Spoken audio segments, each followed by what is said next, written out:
ถึงวันนี้ความสัมพันธ์ของเราจะไม่เหมือนเดิมแต่เธอก็ยังอยู่ในใจผมตลอดมาทุกครั้งที่ผมมองกระดาษแผ่นนี้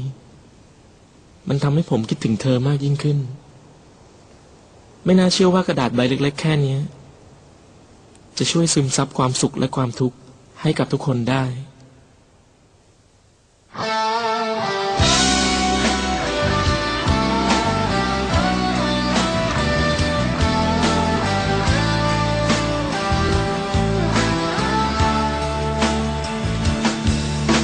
เธอนั้นเข้าใจสายตาก็คงเห็นว่าฉันเสียใจเธอก็คงเปลี่ยนคำทักทายสบายดีใช่ไหมความบังเอิญจึงได้พบกันข้างเธอนั้นคงเป็นเพื่อนใจเธอคนใหม่คนที่เธอทิ้งฉันไปเลือกเขามือเขาแล้วดูมั่นใจไม่น่าอายเหมือนตอนมีฉัน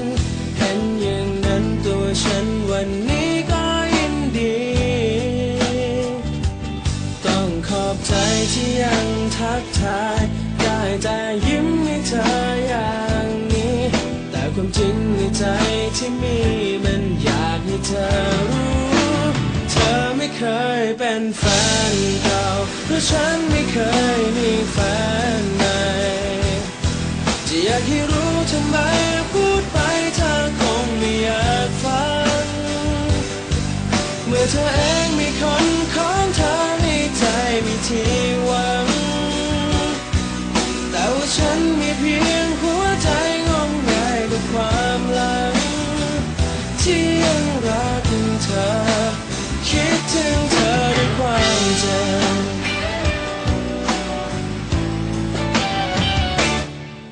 ผิดก็รู้ที่ยังบ้าบอไม่ได้รอให้เธอหวนคืนแต่จะฝืนเปลี่ยนใจรักใครเขาทำกันอย่างไรเมื่อชีวิตเคยเป็นของเธอมันก็เหมือนยังเป็นของเธอเรื่อยไปแม้ว่าเป็นอะไรที่ใช้แล้วทิ้งก็ตาม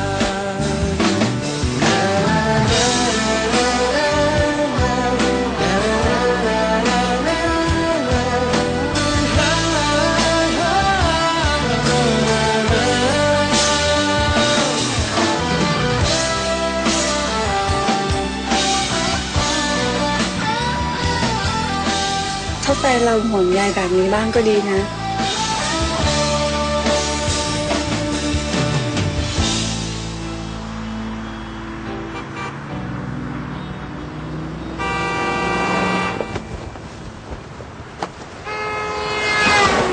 ต้องขอบใจที่ยังทักทายได้แต่ยิ้มให้เธออย่างนี้แต่ความจริงในใจ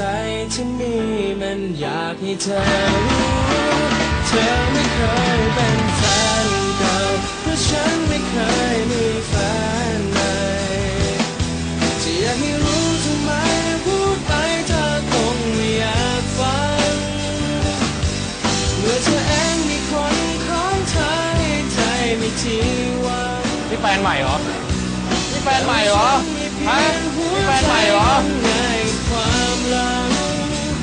ที่ยังรักเธอคิดถึงเธอด้วยความเจ็บไม่อยากรักเธอยิ่งคิดถึงเธอด้วยความเจ็บ